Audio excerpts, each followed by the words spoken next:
This is Let's Talk Teens, a parenting podcast sharing tips on raising amazing teenagers. We are both certified life coaches that have worked with teenagers as coaches, mentors, and teachers.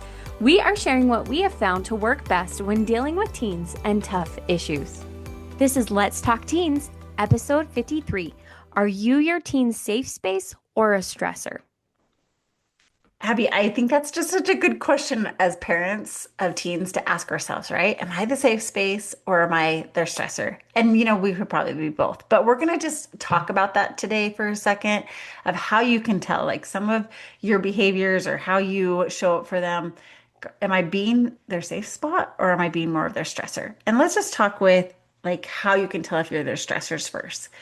So a few of the things that I've thought about, and Abby, I'd love you to add to this is, if they avoid telling you things, it might be a good indication that you're their stressor. They don't want to tell you things. They're kind of keeping things from you. They probably don't really trust your reaction to it and how you're going to respond. I was going to say you probably overreact. Yep. They go silent or get defensive quickly. That defensive, like, that's not me, or, why are you always getting after me? Or, just that defensive stance. They must feel like they have to defend themselves to you or get silent. They're not even going to defend themselves. They apologize for having feelings. I think that's a big one. When your teen has to apologize, like, oh, I'm sorry I'm so grumpy, or I'm sorry I'm so sad, or I'm sorry I'm so frustrating to you, or that I feel so frustrated all the time, or just, like they have to apologize for their emotions. And we've talked a lot about that, about how emotions are so normal and so human. We don't want our kids having to apologize for how they feel. Another one is they say never mind often. Never mind, never mind, never mind. I think that's a big clue. Like, okay, why are they not wanting to tell me? What are they afraid of there? And then the last one I had is they seem relaxed around others, but tense with you. Yeah, I was just sitting here. So, all those things I'm like, yes, I agree with. And I also think some of those things are also really teenage behavior. And so it can get tricky. Um, Agreed. I know my cute hubby, I feel like he overanalyzes, right? Our little toddlers. He's like, well, this means this. And I'm like, no, it means they're three. Like, it means they're four, right? It means they're hungry, right?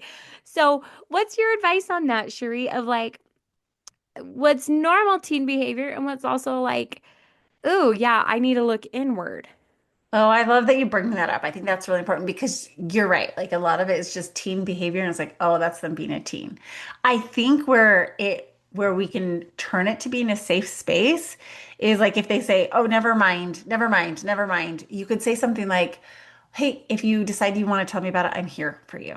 So see, instantly Mm. you're creating that safe space. Yes, they're a teenager, but you're like, instead of being like, oh, come on, just tell me what's going on. Why won't you ever tell me? And see how we become part of the problem, and we kind of become reactive and defensive back when they're defensive, but reminding them like this is safe. So hey, if you change your mind and you want to talk about it, let me know.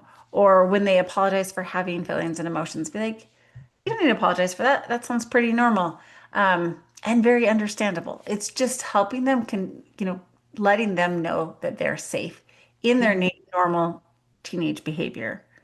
I love that. I was just thinking, so this weekend we had an experience. We were all up at our little family cabin in Flaming Gorge, and I had my four siblings, their spouses, all of our kids. Like, it's just way too tiny of a cabin for all of us, right? And it was organized chaos. And at one point, all the kids were outside in the gated yard just running around. There was one of those ride-on cars. And my little guy, being the oldest grandkid, was driving the younger grandkids. And at one point, and as adults, we didn't notice for a little bit until we heard the crying. The car got flipped over. My oldest, Ollie, was got up and he was okay. Like they both were scratched up, but the 2-year-old was still kind of stuck under the car. Now, instead of going and getting us, he ran and hid. And so that's how it took us a little bit because all of us adults inside making lunch, we were like, I hear somebody crying.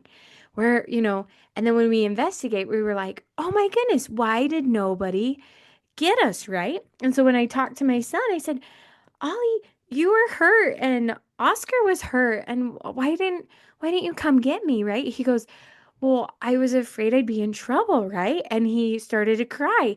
And so it just was a good reminder to me that our natural instinct is to hide, right? Especially when we think we're in trouble.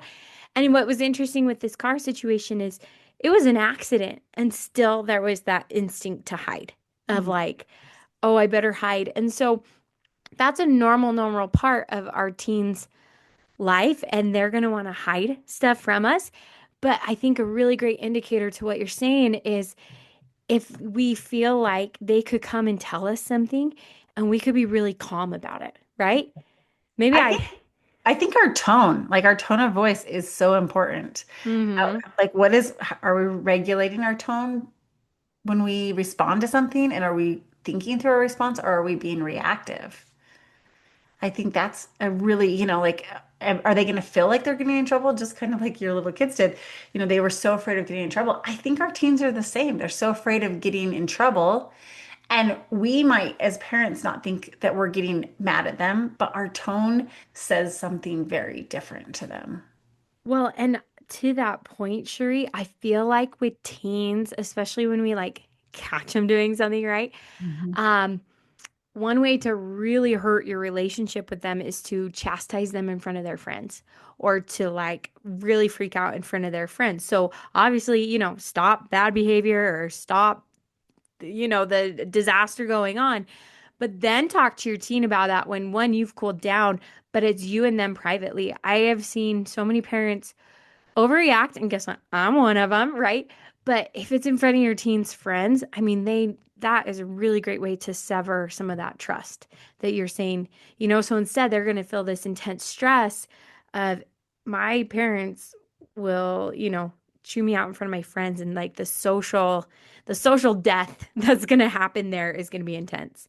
Yes. Oh, that is such a good one of really thinking about that. Like, when we have those conversations with our kids, when we get after them, which hopefully we're not getting after them. Hopefully we're teaching them. But where are we doing it? That Hmm. that social pressure is death. I agree with you. So maybe just a few more to become their safe space if you're not, or to like be like, okay, I'm doing this. Let's talk about those. We've talked about some great ones just in the last few minutes, but I think it's good to remind them that they don't have to have it all together. Like, maybe things are chaos. Maybe they have made a mistake. Maybe they haven't figured something out. And I think just that reminder of like, okay, you don't have to have it all together. You're still in this process of figuring it out. I think that reassurance for them is so important.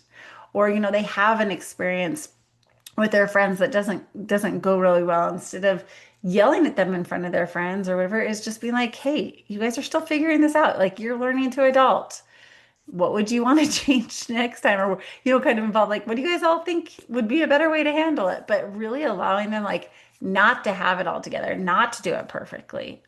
I think that creates a safe space of like, oh, I'm learning to adult. I'm a teenager and I'm still learning all of this. I think it's important to be there to listen and not to fix.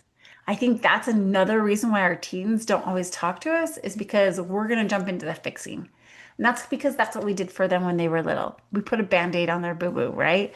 We Hmm. fixed their problems when, they got stuck somewhere or when, a toy was broken or even when they were arguing with their siblings, we jumped in and kind of tried to fix it. And I think it's important to just listen and I think one of the best things as a parent you could say to your teenager was when they're telling you about something, did you want me just to listen or were you looking for some advice? I'm good with either. And just asking them what they want. Did you just need me to listen or did you want help with that? This reminded me of a story I actually heard this weekend of somebody I didn't know, right?